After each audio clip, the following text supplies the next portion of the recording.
name is Carrie Boyd Peak. I am the spokesperson for the Bureau of Land Management.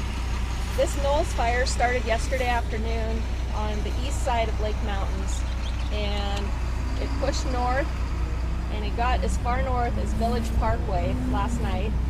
The fire is about 10,000 acres, and crews were able to contain about 25% of it. Today they will be working on the additional rest of the fire, working the perimeters and trying to get a better handle on corralling this thing, getting around it. We did receive precipitation last night on the fire, which is great news. It's actually raining right now. This sort of weather will help crews out a lot, and we're very grateful for that. We had a lot of extra resources come in last night. We're getting great support from our cooperators, our partners, units coming in from all over around the state and even some from out of state. And we are getting those folks to work this morning. What the plan is for today is try to get more containment around the fire and keep our crews safe. Always the number one priority is keeping crews and firefighters safe on the fire line. We are receiving a lot of donations from the public, and we do ask that at this point we have plenty of donations. The firefighters are very well taken care of, and if you still would like to donate, please take your items to the Westlake High School in Saratoga Springs. Those items can be used for our evacuees. How do you coordinate? You mentioned we see all these different agencies. It's pretty amazing the outpour that you have. Is it organized? Do they just volunteer? And then how do you put them all to work? They're coming from all over. Right. A great question. We use the incident command structure. So we have one person in charge, and that person is representative of where the fire started, so the jurisdiction of the fire. In this case, we have a unified command. We weren't sure when this fire started if it was BLM or state, so we used a unified command, one BLM representative, one state representative, and then we move on from there. Then there's a whole tier and a whole network of positions underneath the incident commander, and as we fill in those positions, different folks with different qualifications are able to slide into those spots, and everybody in the fire world knows about the incident command system, and they know their roles. If they're assigned to this particular role, they know what they're supposed to do when they get here. Can you tell us about damage to homes?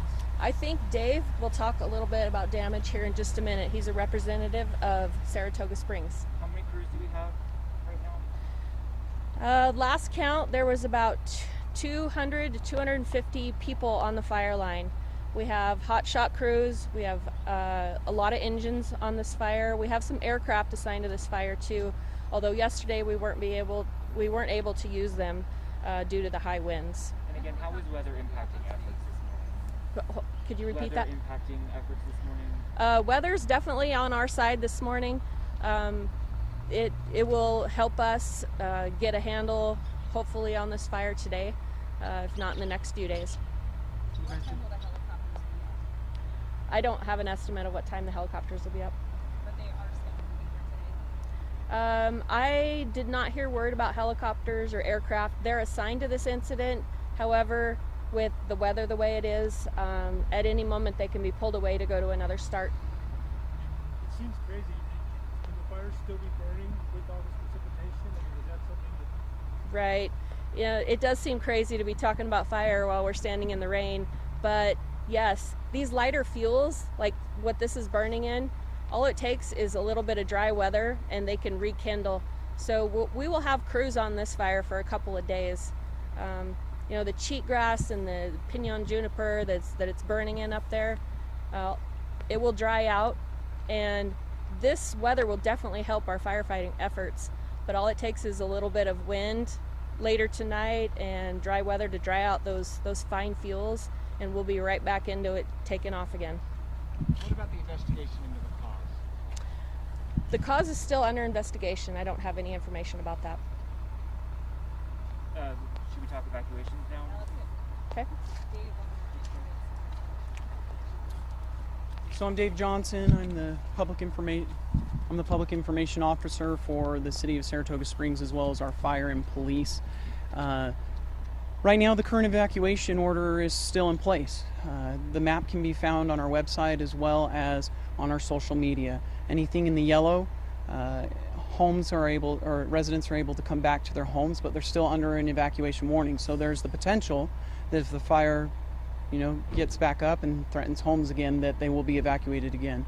The homes in the red area on the map that has been shared are still under complete evacuation. All roads are closed to those homes. It may seem odd with the rain, as was said, that we're still not allowing people into their homes. Part of the reason is, in addition to the fire, we have downed power lines. We're assessing other potential hazards that may be a threat to residents and in those homes. So we encourage residents to stay out of the area. Don't try to go to your home for any reason. If there are residents still in their homes, we've had individuals on social media saying they're still in their homes. Please leave your homes. Several of the homes are without power, and so we want to make sure that everyone's safe. Redwood Road is closed still, northbound and southbound on the south end of town. The only access on Redwood Road are for those residents trying to get into their homes right now. Is there any questions this time? I was wondering about the damage assessment. So the damage assessment is there was one home that was destroyed outside of the city limits.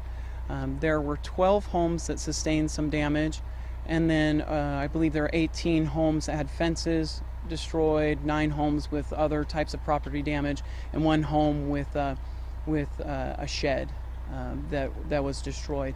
And so, the assessment is still ongoing, so those numbers may increase, but at this time, the area that was hit the most, that's where the damage, that was the damage that was sustained. What can you tell us about the home that was destroyed? Video this morning, aerial video showed a home with about 5 garages that looked completely destroyed. Is that the home you're talking about? I haven't looked at photos of the home myself. I don't have a lot of details about it. Our crews right now, they're trying to get in contact with the owners of the home, make sure that everything is situated for them. As far as details about any particular home, we don't have a lot of details on that, mostly because crews are still out there trying to take care of the fire. Those homes and around the homes were some of the first priority that we're taking care of. Of course, we're keeping an eye on those things, but right now we're just trying to keep the fire at bay.